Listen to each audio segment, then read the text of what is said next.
Mister Gehlot, exactly ये कौन था? डेजी पिछले कई सालों से इस लग्जरी स्टोर में काम कर रही थी और उसने कभी गहलोत को इतना पोलाइटली बात करते हुए नहीं देखा था। उनकी पोलाइटनेस में एक डर साफ दिख रहा था। गहलोत ने डेजी की तरफ देखकर इमोशनलेस चेहरे के साथ कहा, डेजी, आज तुमने हम सबको मरवा ही दिया था। अगर तुम्हारे कारण वो शख्स नाराज हो जाता तो केवल तुम्हारा स्टोर ही नहीं, हमारे पूरे ब्रांड की बिजनेस चेन ही बर्बाद हो गई होती। और अगर उसने तुम्हें माफ न किया होता तो मुझे तुम्हारे साथ साथ इस शहर के नहीं, पूरे देश के सारे स्टोर बंद करने पड़ते और मुझे अपने यूरोपियन बॉसेस को जवाब देना भारी पड़ जाता। ट्रेनिंग के समय तुमसे कहा गया था कि किसी भी किताब को उसके कवर से जज नहीं करना। गहलोत की बात सुनकर डेजी हैरानी से गहलोत को देख रही थी, पर अभी भी उसे मामले की सीरियसनेस का अंदाजा नहीं हो पा रहा था। ऐसा कौन था वो? गहलोत ने उसकी मासूमियत पर उसकी तरफ हंसते हुए देखकर कहा, हमारे पास इतना राइट नहीं है कि हम उसकी आइडेंटिटी जानने की कोशिश भी करें। तुम बस इतना समझो कि जिस कार्ड को तुमने डस्टबिन में डाल दिया था वो कार्ड उसे स्विस बैंक ने इशू किया था। गहलोत की बात सुनते ही डेजी के शरीर में डर की सिरहन दौड़ गई। स्टोर के सभी लोगों ने साफ देखा कि डेजी के पैर कांप रहे थे। उसकी समझ में आ गया था कि गहलोत डरने का दिखावा नहीं कर रहा था, वो सच में डरा हुआ था। शॉपिंग करने के बाद ध्रुव माँ के साथ खाना खाने गया। वहां से टैक्सी कर उसने माँ को वापस भेज दिया। अभी ध्रुव यूनिवर्सिटी की तरफ जा रहा था। ध्रुव के मोबाइल में लगातार मैसेजेस आ रहे थे। मोबाइल बगैर देखे ध्रुव समझ गया कि ये मैसेज उसे कार्तिक भेज रहा होगा। ध्रुव ने मोबाइल खोला और कार्तिक ने मैसेज भेजा था, ध्रुव, आज तुम काम पर नहीं आ रहे हो क्या? अगर तुम आ रहे हो तो याद करके प्रोटेक्शन के लिए कुछ लेते आना।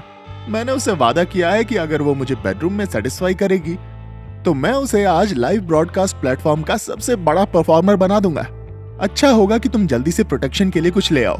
मैं उसे दोबारा प्रेग्नेंट नहीं करना चाहता, क्योंकि अगर वो दोबारा प्रेग्नेंट हो गई तो तुम्हें भी परेशानी उठानी पड़ेगी। ध्रुव ने अपने फोन में उस लाइव ब्रॉडकास्ट एप्लीकेशन को खोला जिसमें जैस्मिन अपना लाइव परफॉर्मेंस देने जा रही थी। ध्रुव को ये देखकर कोई हैरत नहीं हुई कि जैस्मिन दुनिया के सामने लाइव परफॉर्म कर रही थी। उस लाइव ब्रॉडकास्टिंग रूम में कार्तिक भी जैस्मिन के पीछे खड़ा था। अगर पहले कभी ध्रुव ने ये नज़ारा देखा होता तो उसे जैस्मिन और कार्तिक दोनों पर बहुत गुस्सा आता, पर अब वो दोनों की हकीकत जान चुका था। इसके अलावा अब ध्रुव भी पहले वाला ध्रुव नहीं रहा था। जैस्मिन के पीछे सैकड़ों लोग पागल थे, पर जैस्मिन कभी किसी को अपने लाइव ब्रॉडकास्टिंग रूम में आना अलाउ नहीं करती थी।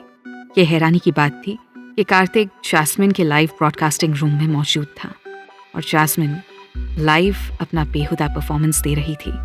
जैस्मिन अपने शरीर की नुमाइश कर रही थी और लोग उसे देखकर पागल होते जा रहे थे।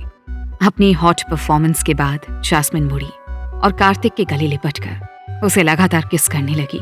लाइव ब्रॉडकास्टिंग रूम में उसकी इस हरकत को देखकर हल्ला मच गया। दूसरी तरफ कार्तिक ने अपना मोबाइल उठाया और जैस्मिन के लाइव ब्रॉडकास्टिंग रूम में 40,000 रुपए डाल दिए। लाइव ब्रॉडकास्टिंग रूम में कमेंट तैरने लगे, सो कूल कार्तिक, तुमने अब तक 1 लाख रुपए उसे दिए हैं। इतने पैसे कई स्टूडेंट्स के कई महीनों के खर्च के बराबर थे।